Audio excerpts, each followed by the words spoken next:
670 million साल पुरानी पहाड़ियां, जो हिमालय से भी पहले इस धरती पर मौजूद थी। आज उनका भविष्य एक कोर्ट के आदेश पर टिका हुआ है। हाल ही में सुप्रीम कोर्ट के एक फैसले ने अरावली पहाड़ियों के भविष्य पर एक बड़ा सवाल खड़ा कर दिया है।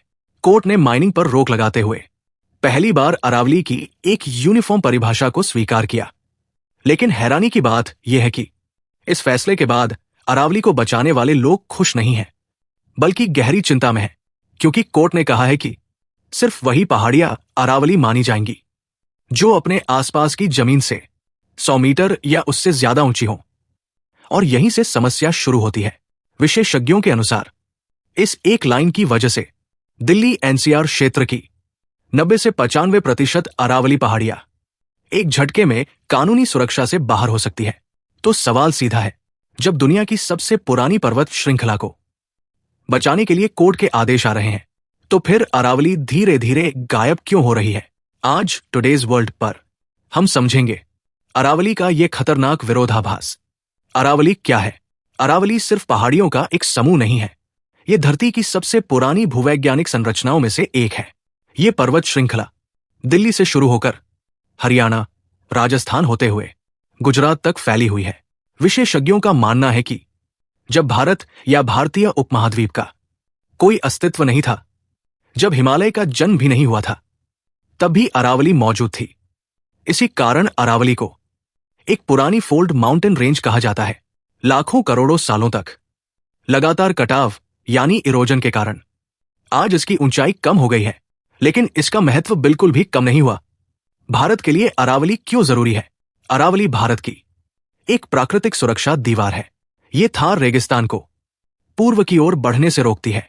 मानसून के दौरान यह बादलों को गंगा के मैदानी इलाकों की ओर मोड़ती है। सर्दियों में यह मध्य एशिया से आने वाली ठंडी हवाओं से उत्तरी भारत की रक्षा करती है। अरावली राजस्थान और एनसीआर क्षेत्र में भूमिगत जल को रिचार्ज करने में महत्वपूर्ण भूमिका निभाती है। दिल्ली एनसीआर के लिए इसे फेफड़े यानी लंग्स भी कहा जाता है, क्योंकि यह प्रदूषित हवा को कुछ हद तक साफ करने का काम करती है। यहां तक कि राष्ट्रपति भवन जिस रायसीना हिल पर स्थित है, वो भी अरावली का ही हिस्सा है। सुप्रीम कोर्ट का फैसला और असली खतरा। सुप्रीम कोर्ट का उद्देश्य अरावली को बचाना था, लेकिन कोर्ट द्वारा स्वीकार की गई 100 मीटर की ऊंचाई वाली परिभाषा असल में अरावली को कमजोर कर सकती है, क्योंकि अरावली बहुत पुरानी पर्वत श्रृंखला है जिसकी अधिकतर पहाड़ियां पहले ही कटाव का शिकार हो चुकी है। इसका मतलब यह है कि कागजों में अरावली धीरे धीरे अस्तित्वहीन घोषित की जा सकती है, और जब किसी क्षेत्र की पहचान ही खत्म हो जाए तो उसकी सुरक्षा अपने आप खत्म हो जाती है। अवैध खनन और माफिया राज। अरावली का सबसे बड़ा दुश्मन अवैध खनन है। फॉरेस्ट सर्वे ऑफ इंडिया के अनुसार अरावली क्षेत्र में हजारों अवैध खनन साइट्स सक्रिय है। सीएजी की रिपोर्ट बताती है कि सिर्फ कुछ वर्षों में लाखों टन खनिज गैरकानूनी तरीके से निकाले गए। पहाड़ियों को उड़ाने के लिए डायनामाइट का इस्तेमाल किया जाता है। रात के अंधेरे में पत्थरों से भरे ट्रक गुप्त रास्तों से निकाले जाते हैं। इस पूरे नेटवर्क के पीछे राजनीतिक संरक्षण और संगठित माफिया तंत्र काम करता है। यह सिर्फ पर्यावरण का मुद्दा नहीं है, यह कानून व्यवस्था की विफलता भी है। पर्यावरणीय परिणाम। अरावली के विनाश के परिणाम अब साफ दिखाई देने लगे हैं। भूमिगत जल का स्तर लगातार गिरता जा रहा है। जंगल खत्म हो रहे हैं। वन्य जीवों के रास्ते टूट रहे हैं।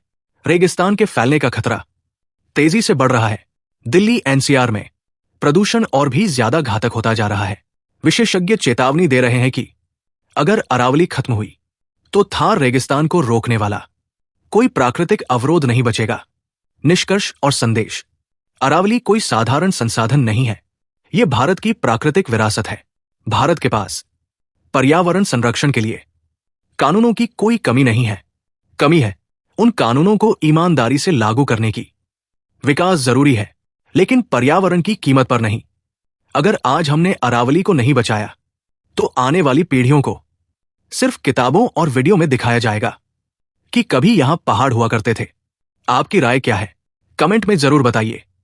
और अगर आपको लगता है कि यह मुद्दा महत्वपूर्ण है, तो इस वीडियो को ज्यादा से ज्यादा शेयर करें। जय हिंद, जय भारत।